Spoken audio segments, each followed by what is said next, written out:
Good morning, everybody. Alicia, author of the books Don't Be a Stranger and Don't Be a Stranger to Grief, and brand ambassador with Rodian Enfield Skin and Hair Care.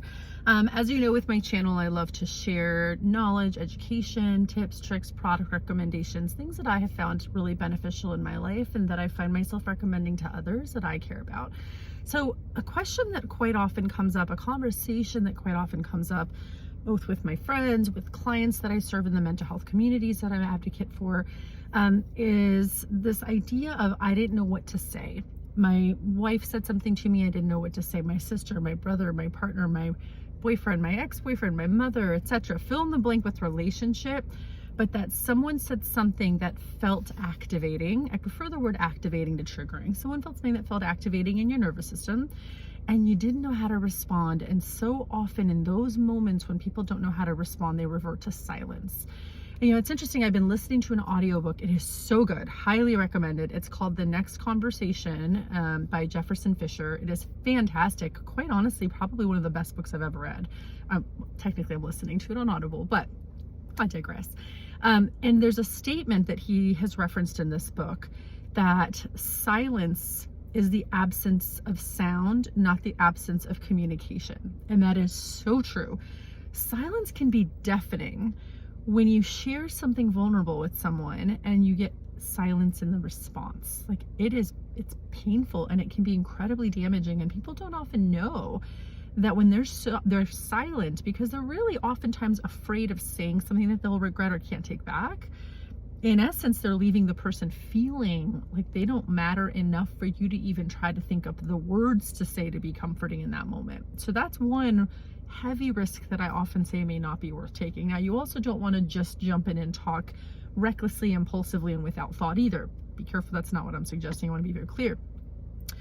Another point that the author makes in the book, The Next Conversation, that I loved is he talks about how a lot of times, especially in difficult exchanges, people are feeling threatened. They're perceiving a threat, and that threat may not be a physical threat. I want to be clear. This is about emotional safety when I talk about people feeling safe.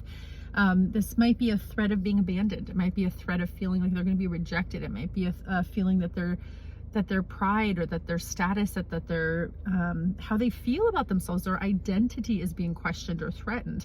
And that one of the best approaches we can take in trying to de-escalate conflict may very well be to figure out, how do I remove the threat? What might this person be afraid of in this moment with me, and how can I help alleviate that? Perhaps this person is afraid that I'm rejecting them. How might I include a statement or a reassurance with my communication to let them know I value this relationship, this conversation or communication? So that aside, I wanted to share a model, and I think I've done a video on this before, but I wanted to update this. It's referred to as the L.U.V acronym, L.U.V. My own therapist over the years has shared this with me, and I just love this so much. It comes out of emotions-focused therapy work, and it is brilliant. And I wish more people would use it. I wish I would use it more consistently, frankly, because none of us are perfect, let's be honest, right? So it's L.U.V. I know that's not the proper spelling, but follow me. L stands for listen, U stands for understand, V stands for validate. It is such a powerful way to engage in communication. So I'm just going to give you a quick and dirty example of how it could be applied. And I encourage you to try it out. I encourage you to actually write it out, because trying to think it through in your head, you're gonna feel tempted to follow your own automatic patterns of communication. You're gonna get tangential. And there is a very clear and effective script to follow for this L.U.V acronym to be so effective in driving your communications and relationships. So rather than turning to the silence, rather than sitting in the, I don't know what to say, so I'm just gonna sit on my hands and say nothing, try the L.U.V acronym. I teach this to so many of my own clients that I serve, and it is just a game changer in communications in the interest of emotionally validating the person you're talking with and creating emotionally safe space in your interactions and relationships. Whether it's an occasional or once in a blue, once in a lifetime exchange or interaction, or whether this is a relationship that you're in on a daily basis. So you can use the L.U.V acronym. So listen, just simply incorporate you listening, right? Put your phone away, no sounds, no distractions, as best as you can. Try to maintain eye contact consistently enough, but really be attuned, be present. That's it. The listen is an observable trait. And people can observe you and tell if you seem to be listening. Now, you might be saying, well, I was looking out the window, but that's how I listen. But you also got to be considering, if it's not delivering as though I'm listening, then how effective is it really, right? Listening, in my opinion, it's being present, posture toward the person, eye contact toward the person, open expression, like I'm receptive. I'm here with you. Oftentimes I'm leaning in when I'm listening. So that's listen. Understand the script that goes with the you. After the person has said what they said, the understand part of the L.U.V acronym is what I hear you saying is ...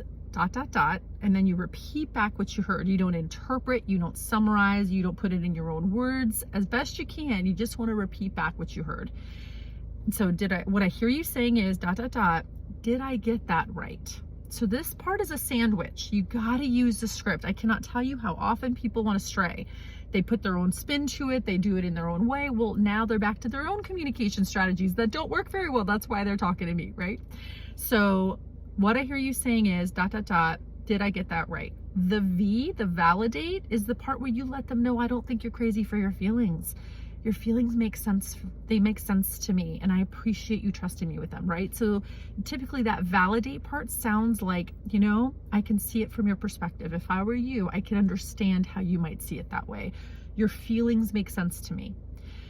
And if they used an emotions word, this would be a perfect place to bring that in, right? So if they said, I'm just stressed, I'm just frustrated, I could see how you'd be frustrated about that. You know, if I were you seeing it that way, I would feel frustrated too. And that's it. That is it. It is a statement of understanding. It is a statement of, I'm here with you. I get it. Your feelings are okay with me. Doesn't mean you agree. Doesn't mean you would feel the same way necessarily, because your life circumstances, your history, your memories, all of the things, your experiences are going to impact how you experience and perceive things differently. So you might not, if you were that person, feel the same way, but you could try. It's you saying, I can understand how seeing it the way that you see it, you feel that way. And not needing to change them. And do not jump in here and give advice or try to fix. A lot of people skip the V and go right to trying to fix it. Well, here, you know, I'll do this instead, or you could just do this. Do not resist the temptation. I tell you, that will absolutely take this sideways. So finish off the validate with that validating statement, letting them know, if I were you, I could see how you'd be feeling whatever they're feeling.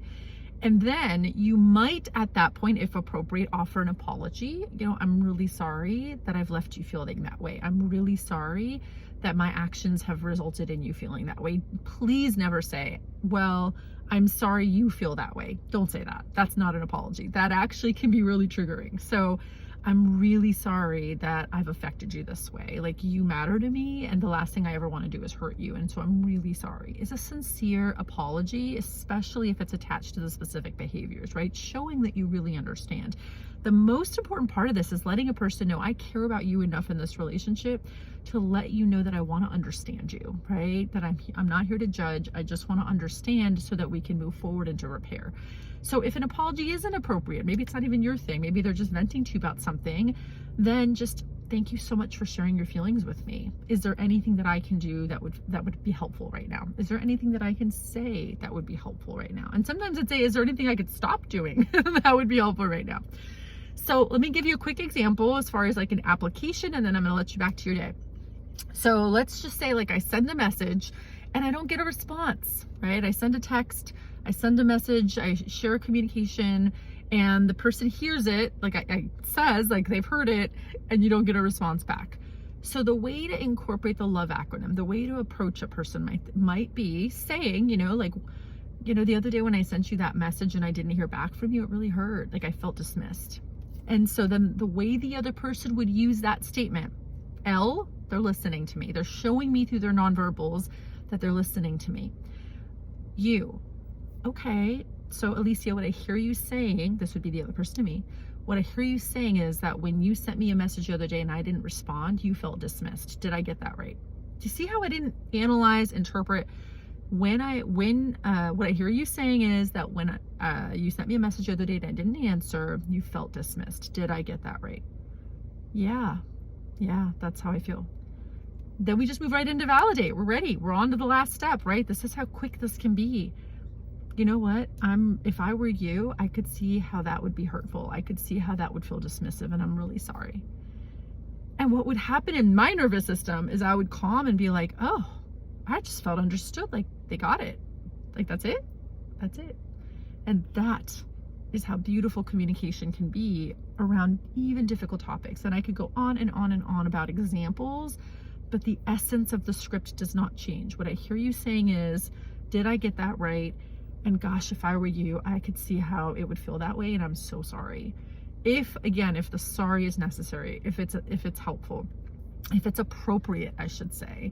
And if they're talking about another person's impact on them, this is, again, there's that really great video, It's Not About the Nail, about the guy that's trying to solve the girl's problems. It's hilarious. If you haven't watched it, I definitely recommend YouTube over to It's Not About the Nail. I don't know how to do all the fancy things about tagging and linking things.